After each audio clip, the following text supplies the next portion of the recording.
Azərbaycan Dövlət İqtisad Universiteti qarşısında qoyduğu strateji hədəflərə doğru inamla irəliləyir. Mən bu sözün altından xüsusilə xətt çəkmək istəyirəm, inamla, çünki Azərbaycan Dövlət İqtisad Universitetinin ən azından Web of Science və Scopus'da çap etdirdiyi məqalələrin sayının artım tempinə görə dünyada birinci universitetdir. Təkcə 2024-cü ildə Web of Science platformasında universitetimizin əməkdaşlarının 662 elmi əsəri çap olunub və həmin nəşrlərə 3932 istinad verilir. 2020-24-cü illər ərzində UNEC üzrə Web of Science platformasında dərc olunmuş elmi məqalələr bütövlükdə Azərbaycan üzrə bütün ali təhsil və elmi müəssisələrinin birlikdə eyni dövrdəki məqalələrinin 19%-ni təşkil edir. 2024-cü il ərzində Scopus bazasında UNEC müəllimlərindən məxsus 845 elmi məqalə çap olunmuş və həmin əsərlərə 6374 istinad verilmişdir. 2024-cü ilin ikinci yarısında UNEC-də elmi fəaliyyətin rəqəmsallaşdırılması layihəsinə start vermişik. 3 il müddətində davam edəcək bu layihənin uğurla tamamlanmasından sonra UNEC-də elmi fəaliyyətin bütövlükdə rəqəmsallaşdırılmasını biz bəyan edə biləcəyik. Son 5 il ərzində universitetimizdə 21 qrant layihəsi həyata keçirilib və 2022-ci ildən etibarən universitetimiz tarixində ilk dəfə olaraq universitet daxili qrant layihələrinin icrasına başlamışıq. Hazırda universitetimizdə 6 elmi jurnal var və o jurnallardan biri, bu bizim üçün xüsusilə qürur mənbəyidir, yeni yaradılmış jurnaldır və 2024-cü ilin noyabr ayında həmin jurnal Scopus bazasına daxil edilmişdir və ikinci kvartildədir bizim bu jurnal. Biz düşünürük ki, paternalist yanaşma Azərbaycan elm sistemində uzun illərdən bəri dominant model kimi mövcuddur.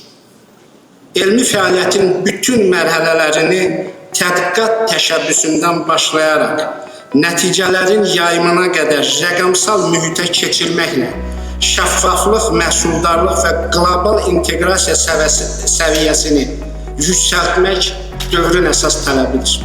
Üçüncü istiqamət, qrant sistemi və onlayn müsabiqələrin də rəqəmsallaşdırılmasıdır.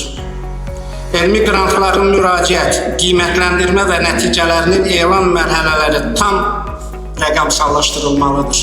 Bu şəffaflığın və obyektivliyinin təminatı ilə yanaşı gənc tədqiqatçılar üçün ciddi bir motivasiya ola bilir.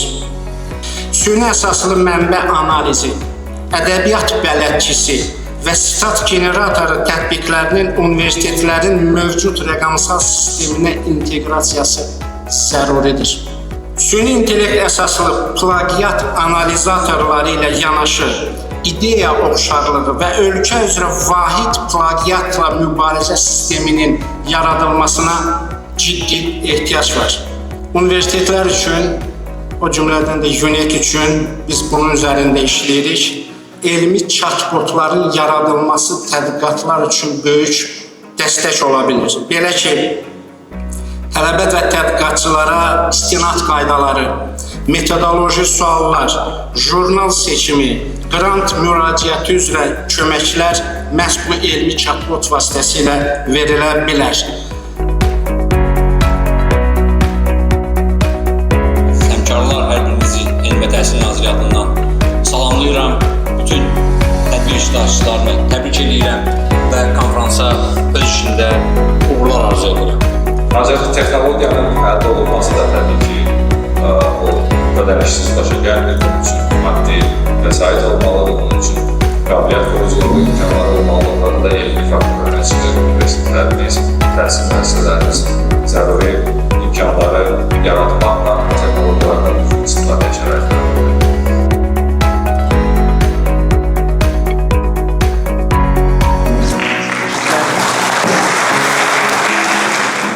Universitetlərin yaşıl universitetə transformasiya edilməsi nömrə 1 prioritetlərdəndir və yeri gəlmişkən qeyd edim ki, keçən həftə biz Çində olarkən bu sahədə çox tanınmış Çin təşkilatlarının birində olduq və biz təklif verdik ki, bütün dünya universitetlərinin yaşıl universitetə transformasiya edilməsi üçün vahid bir metodologiya üzərində işləyək və bununla da bağlı mən Greenlink Culture Agentliyinin rəhbəri xanımla da danışmışam, o da razılıq verib. Düşünürəm ki, belə bir bütün dünya üçün vahid bir yanaşmaya ehtiyac var.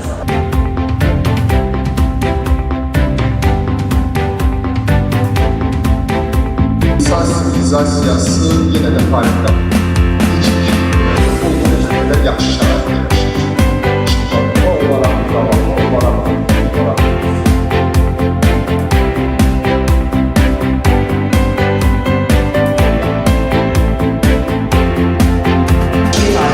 Amma ümumilikdə bu mənbənin artıq bəlli olması nə deməkdir? Bu artıq maliyyə deməkdir, şirkətlərlə danışır. Amma biz necə etməliyik ki, kiçik və orta bizneslərlə buna dəvamlı